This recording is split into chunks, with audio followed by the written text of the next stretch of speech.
नमस्कार दोस्तों, स्वागत है आप सभी का हमारे YouTube चैनल पर। आज हम बात करेंगे प्रदोष व्रत के बारे में। यह व्रत कब से शुरू करना चाहिए, इस व्रत से कौन कौन से मनोकामनाओं की पूर्ति होती है, इस व्रत की पूजा विधि और उद्यापन विधि के बारे में भी जानेंगे। तो आइए वीडियो की शुरुआत करते हैं। प्रत्येक पक्ष अर्थात शुक्ल पक्ष और कृष्ण पक्ष की त्रयोदशी के व्रत को प्रदोष व्रत कहते हैं। प्रदोष व्रत शुक्ल पक्ष की त्रयोदशी से शुरू करना चाहिए। सूर्यास्त के बाद और रात्रि के आने से पूर्व का जो समय है वह प्रदोष काल कहलाता है। इस साल का आखिरी प्रदोष व्रत 27 दिसंबर 2020 रविवार को किया जाएगा। प्रदोष व्रत पूजा का मुहूर्त है शाम को 5:32 से 8:26 तक रहेगा। इस व्रत में भगवान भोलेनाथ जी की पूजा अर्चना की जाती है। इस व्रत में व्रत रखने वाले को निर्जल रहकर व्रत रखना बड़ा ही लाभकारी होता है। हमारे हिंदू धर्म में एकादशी को विष्णु जी से और प्रदोष को भगवान शिव जी से जोड़ा गया है। हर महीने की दोनों पक्षों की त्रयोदशी तिथि को प्रदोष व्रत रखा जाता है। एकादशी और प्रदोष दोनों ही तिथियां चंद्र से संबंधित हैं। अगर व्यक्ति दोनों में से एक या दोनों ही तिथियों पर व्रत रखकर सिर्फ फलाहार का ही सेवन करता है तो उसका चंद्रमा कैसा भी खराब हो वह धीमे धीमे सुधरने लगता है।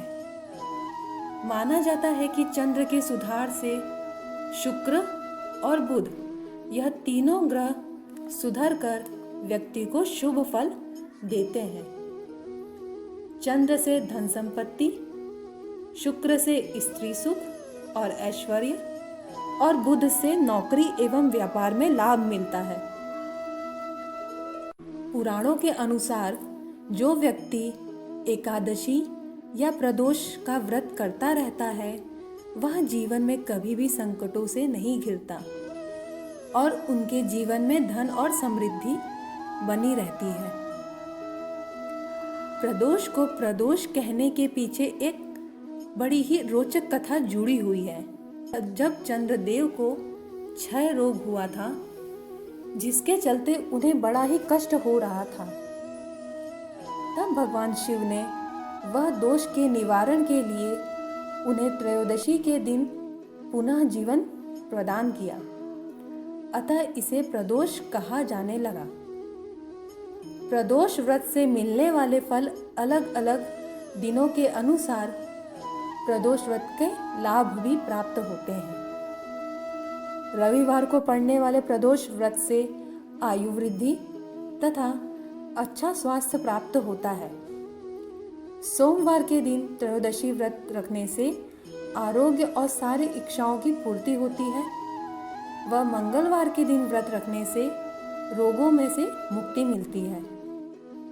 बुधवार के दिन प्रदोष व्रत रखने से कामनाओं की पूर्ति और गुरुवार के दिन के व्रत से शत्रुओं का नाश होता है। शुक्रवार के दिन से सौभाग्य और दाम्पत्य जीवन में सुख शांति बनी रहती है। वह संतान प्राप्ति की जो भी कामना है वह शनिवार के दिन व्रत करने से पूर्ण होती है। तो आइए प्रदोष व्रत की विधि के बारे में भी जान लेते हैं। प्रदोष व्रत करने के लिए मनुष्य को त्रयोदशी के दिन प्रातः सूर्योदय से पूर्व उठना चाहिए।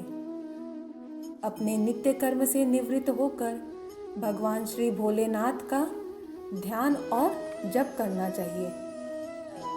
प्रदोष व्रत में आहार नहीं लिया जाता। पूरे दिन का व्रत रखने के बाद सूर्यास्त से 1 घंटा पहले स्नान करके सफेद रंग के वस्त्र पहनकर पूजन स्थल को गंगा जल से शुद्ध किया जाना चाहिए तथा गाय के गोबर से उसे लीप कर एक मंडप तैयार किया जाता है।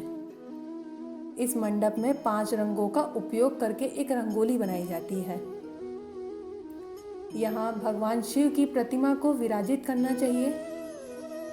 शिव जी के चरणों पर गंगा जल अर्पित करें और भगवान शिव को फूल माला अर्पित करें।